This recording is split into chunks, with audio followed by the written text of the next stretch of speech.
En manchette aujourd'hui, 2 hommes manquent à l'appel dans la région et Rwanda en appelle à plus de pompiers volontaires.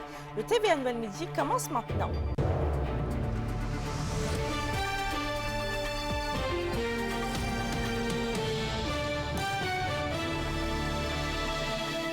Bon midi tout le monde et bienvenue au TVA Nouvelles. 2 hommes manquent à l'appel depuis le 1er décembre dernier et pourraient se trouver ici en Abitibi-Témiscamingue selon la Sûreté du Québec.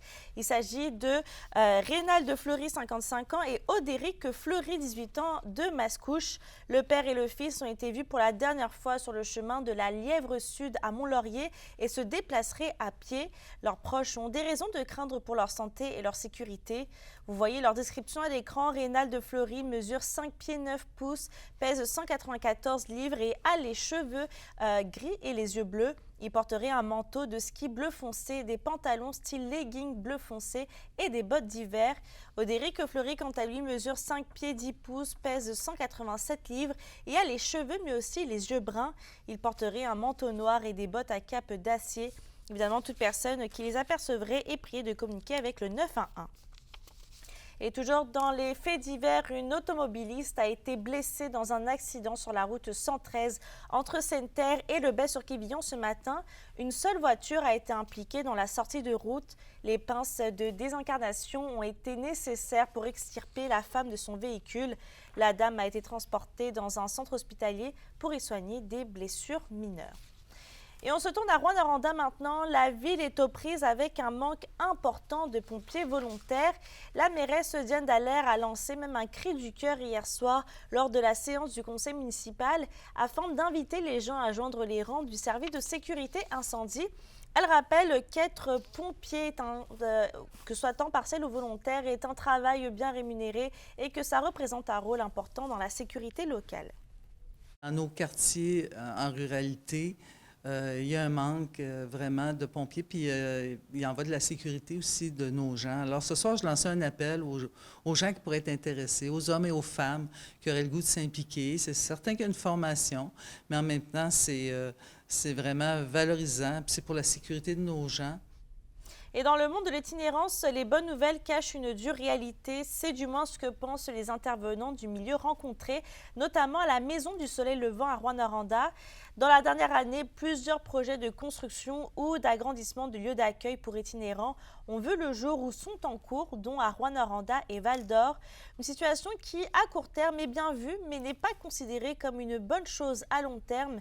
Ça peut même avoir l'effet inverse si aucune autre solution n'est mise de l'avant. Notre collègue Anthony Dallaire nous présente donc les pistes de solutions dans un reportage complet au bulletin de ce soir. Bien, en fait, c'est vraiment un plaster qu'on met. Hein. C'est vraiment pour dire, là, maintenant, il faut répondre à la demande. On veut pas que tous ces gens-là dorment dehors, hein, c'est sûr. Donc, présentement, ce qu'on se dit, bon, ben en attendant qu'on puisse travailler pour créer du logement, ben ce qu'on va faire, c'est qu'on va faire un refuge en attendant. Mais c'est sûr que ce refuge-là, on veut pas qu'il dure dans le temps, puis on veut pas qu'il soit plein.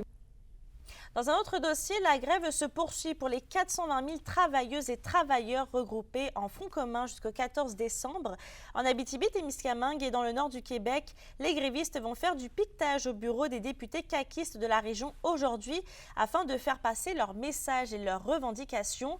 L'ensemble des porte-paroles du front commun de l'Abitibi-Témiscamingue sont plutôt d'avis que les députés n'en font pas assez pour porter la voix des citoyens dans cette affaire. Et on va parler de budget. C'est aujourd'hui que les villes d'Amos et de Malartic présentent leur budget pour l'année 2024.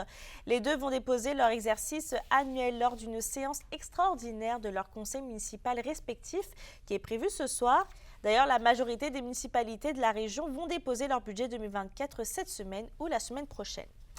Et on reste dans le monde municipal puisque à la suite d'une élection partielle le 10 décembre dernier, Alain Gagnon reprend son poste en tant que maire de la municipalité de Rapide-Danseur. Monsieur Gagnon a remporté la victoire par 66 voix de majorité contre la candidate Éliane Bélanger. Il a été maire pendant 12 ans avant de perdre ses élections en 2021. 108 électeurs et électrices ont participé au vote. On rappelle que l'ancien maire Sylvain Vachon a démissionné en octobre dernier pour des raisons professionnelles. Il y a des gens qui me l'ont demandé parce que après 12 ans, j'estimais que mon temps était fait.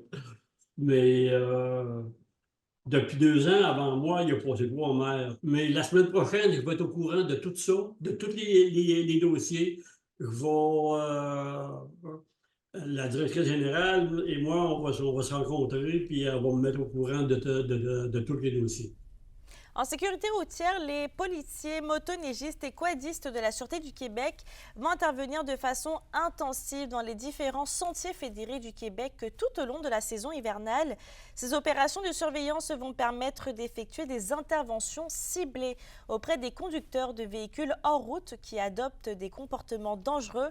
On rappelle que la capacité de conduite affaiblie et la vitesse sont les principales causes de collisions mortelles en quad et en motoneige.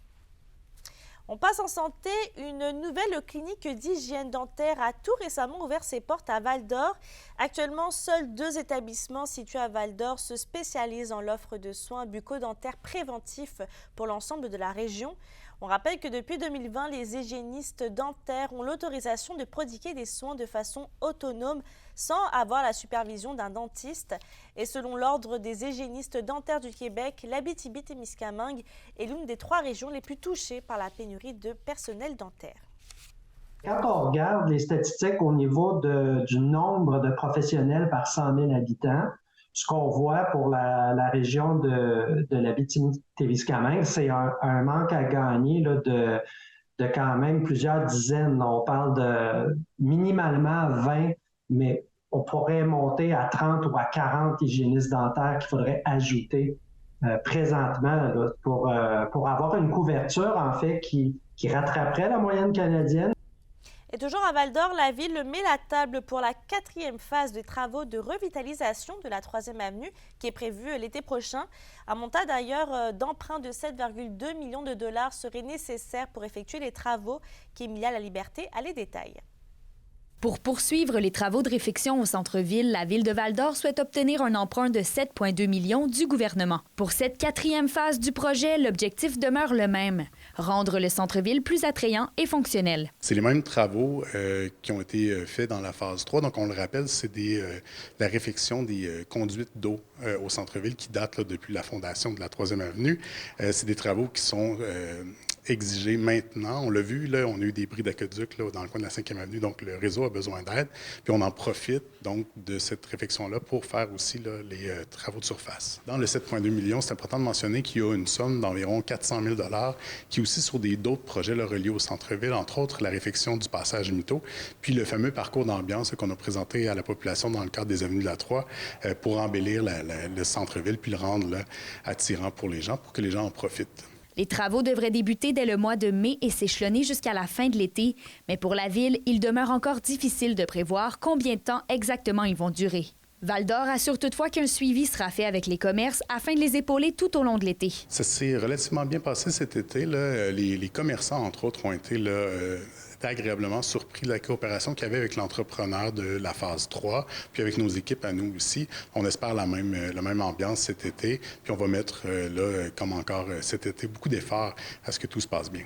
Par contre, des commerçants situés entre la 6e et la 7e rue, là où les travaux devraient se dérouler en majeure partie, ne semblent pas tout à fait rassurés. C'est sûr que l'été passé, il y a eu l'autre tronçon, puis on a déjà vécu une bonne baisse cet été. Donc, on s'attend, on était informés, on a eu quelques rencontres avec des gens qui ont été dans ce volet-là que la ville a engagé. Donc, on sait à quoi s'attendre un peu, mais oui, c'est sûr que ça va faire un gros coup dans notre été prochain. Là. On sait que ça va avoir un impact sur l'achalandage. On a vu ce que ça a fait pour les autres boutiques, vu qu'il y avait beaucoup de retard l'année passée aussi, fait que j'ai hâte de voir. Pour d'autres, il n'y a aucune inquiétude à avoir. Nous, on a une entrée par l'arrière de la boutique.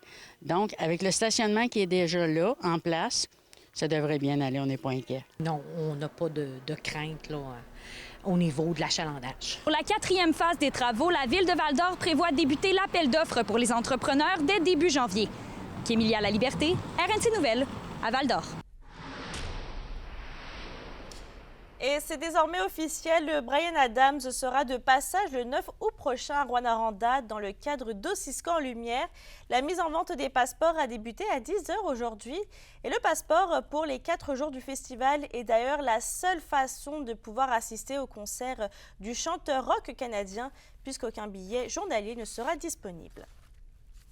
La question du jour TVA, une présentation de Mobilier Bélan qui vous offre depuis plus de 50 ans un service de qualité et un grand choix de matelas, mobilier, électro au prix compétitif que vous recherchez.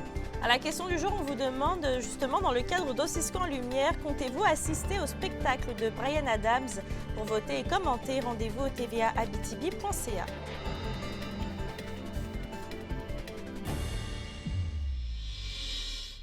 Dans le monde du hockey, l'attaquant des Huskies, Antonin Véro, a été nommé joueur de la semaine dans la LHMQ.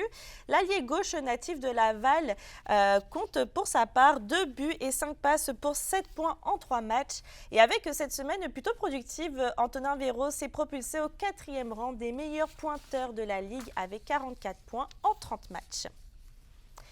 Et dans les arts martiaux, c'est samedi dernier qu'avait lieu la compétition régionale de karaté à Amos. Ce tournoi en était un combat uniquement.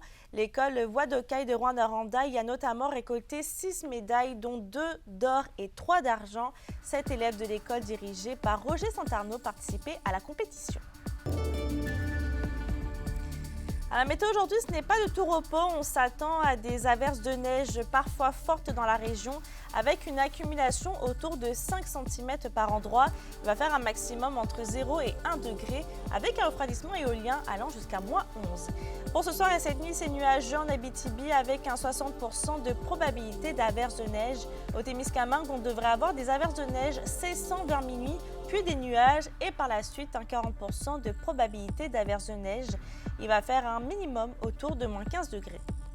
Faites attention sur les routes puisque cet après-midi et ce soir, il va y avoir, comme on le sait, des averses de neige, mais même parfois fortes combinées à de la poudrie. Donc faites attention. Sur ce, je vous souhaite de passer une bonne journée et à tout à l'heure.